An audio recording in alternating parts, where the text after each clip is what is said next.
L'armée israélienne poursuit ses opérations dans la bande de Gaza et en Cisjordanie et annonce avoir retrouvé 3 nouveaux corps d'otages. Les Serbes de Bosnie ne veulent pas de journée de commémoration pour le massacre de Srebrenica. Ils critiquent la résolution des Nations Unies. Absente lors du débat des têtes de liste aux élections européennes, l'extrême droite a pourtant occupé une part importante des discussions entre les candidats. Lancement de la campagne du Parti socialiste ouvrier espagnol pour les élections européennes à Valence. Le PSOE de Pedro Sánchez est en tête des sondages. L'armée israélienne poursuit sans relâche ses opérations dans la bande de Gaza et en Cisjordanie. À Rafah, des chars et des soldats ont attaqué des positions du Hamas, se rapprochant ainsi des camps de réfugiés situés à l'ouest de la ville, en bord de mer. Dans le nord, les 2 derniers hôpitaux fonctionnels de la région de Jabalia sont assiégés depuis plusieurs jours. L'armée israélienne considère qu'ils sont des bastions terroristes. Des images ont également été diffusées montrant des soldats israéliens prenant d'assaut une boulangerie près de Ramallah. Un homme qui s'y était réfugié leur aurait jeté des pierres.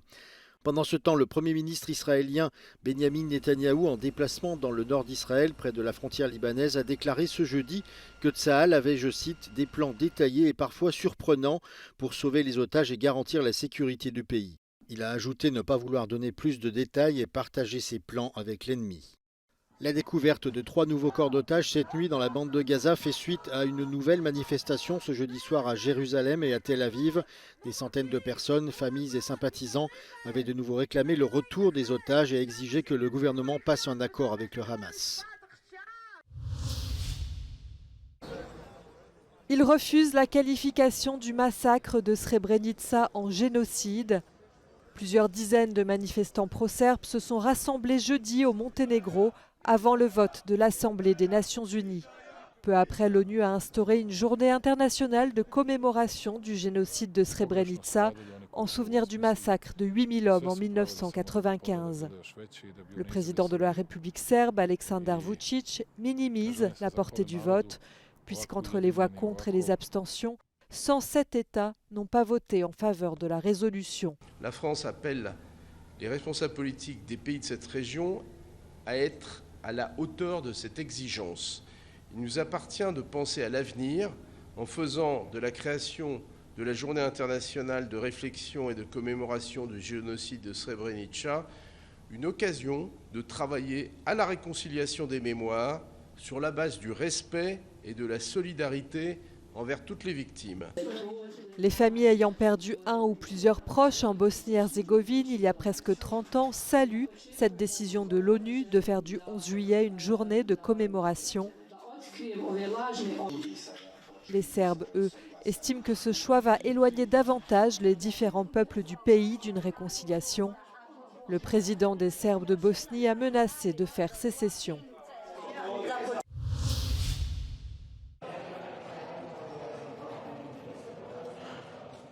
L'extrême droite était omniprésente lors du dernier débat des têtes de liste aux élections européennes. Pourtant, les 2 partis populistes du Parlement européen étaient absents lors de la rencontre. Les moments les plus vifs ont tourné autour de la possibilité de coopérer avec les conservateurs et réformistes européens. La présidente de la Commission européenne, Ursula von der Leyen, et candidate du Parti populaire européen, confirme que la première ministre italienne, Giorgia Meloni, remplit au moins 2 critères pour une éventuelle collaboration. The topics we're going to offer. There we're going to see whether those who are pro-European, and she is clearly pro-European, against Putin, she's been very clear on that one, and pro-rule of law, if this holds, and then we offer to work together. Ursula von der Leyen s'est attiré les critiques du social-démocrate. Nicolas Schmit souligne que les conservateurs et réformistes, ainsi que le groupe Identité et démocratie, appartiennent à l'extrême droite et ne sont pas démocratiques. I wonder what is pro-Europe for you, because I heard Mrs. Meloni at this Madrid conference making a speech, and I cannot imagine that her idea of Europe is the same you have. But we need clarity. The same thing applies to pro-rule of law, and this is essential. Without pro-rule of law, there cannot be a union.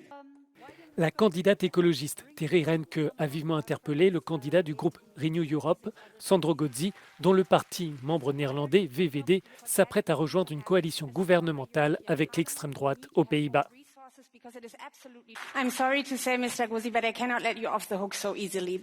And honestly, you cannot just tell us that you are going to solve this after the election. Have an extraordinary group meeting and expel VVD from your group. We are concentrated on the 9th of June to win this election, and Valérie Hayer, our president of the group, has been very clear on the 10th of June. We will have a clear debate, and we will discuss democratically like any group should do. Certainly, it won't take us years to decide about this, like it took years to the EPP on Orban. Le leader de la gauche européenne, Walter Bayer, s'est concentré sur la nécessité de renforcer la justice sociale. I strongly believe that the core of the problem of the far right is the social question. And unless we give dignified lives, decent housing and secure jobs to the people, we will not be able to defeat the far right in Europe. Les deux groupes d'extrême droite n'ont pas participé au débat car ils ont décidé de ne pas désigner de tête de liste.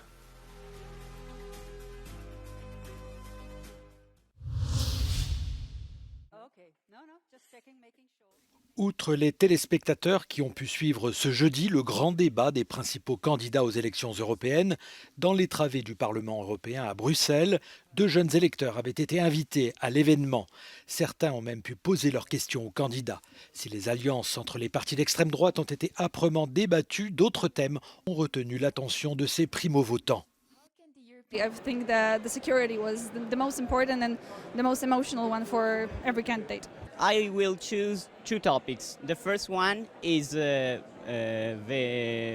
one related to climate change, and I appreciated the answers of Gozzi of Renew Europe because he said something that I didn't expect. I really appreciated his answers and his open mind. And the second theme is the one of migration, and I really appreciated the answers of Schmidt because it was fair. Certains de ces jeunes électeurs ont déjà des idées claires sur leur candidat préféré. I particularly like Ursula von der Leyen. I think she's done a good job the last 5 years, so I also hope to see her be Commission President for the next 5 years. I like the most about the candidate of the Greens took into consideration that, yes, we have important problems to face, but we need to win fear with solutions and not extremist talk. I'm really excited to see what the future holds and if they're really gonna change stuff or if they're just talking and just saying it now and not doing anything to prevent young people being on TikTok and TikTok being a place where people, where it's just not good for your mental health. Dans plusieurs pays européens, dont la Belgique et l'Allemagne, les jeunes de 16 ans auront le droit de voter le 9 juin prochain. En Grèce, les électeurs peuvent désormais voter à partir de 17 ans.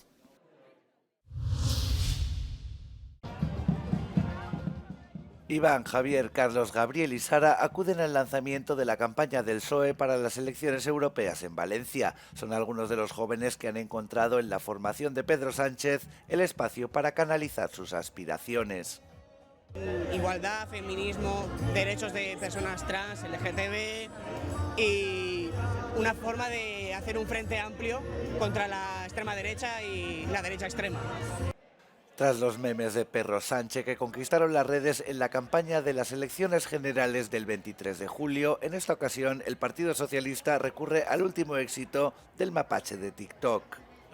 Bueno, una canción de Rafael Acarrá que se hizo viral y justo coincidió con los 5 días de reflexión de Pedro y la gente se animó para cantársela y que se quedara. El PSOE espera repetir el éxito de las generales, donde logró aglutinar más del 40% del voto joven.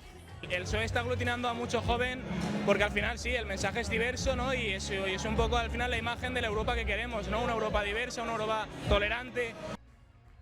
El Partido Socialista de Pedro Sánchez ha sabido adueñarse de todas las banderas, la bandera arcoíris, la bandera española, la europea y más recientemente la palestina, pero sobre todo la de la izquierda. España es una de las grandes esperanzas de la socialdemocracia europea frente a la derecha. Este modelo que estamos poniendo en marcha desde hace 6 años a esta parte es un modelo de éxito que refuta todos los bulos y desinformación de la derecha y la ultraderecha.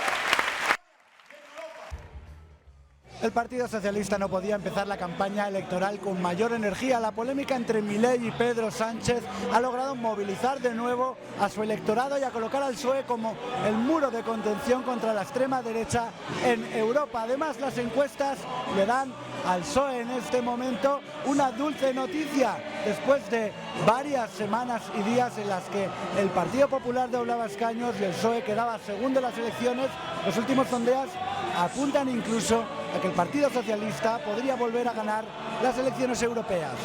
En Valencia, Jaime Velázquez, Euronews.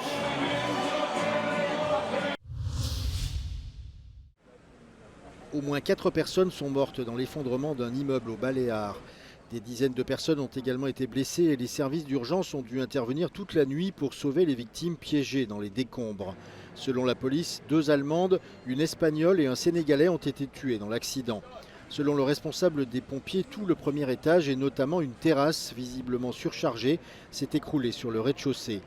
Le Medusa Beach Club, situé à Playa de Palma, est un des lieux très fréquentés de la ville par les nombreux touristes qui visitent Majorque.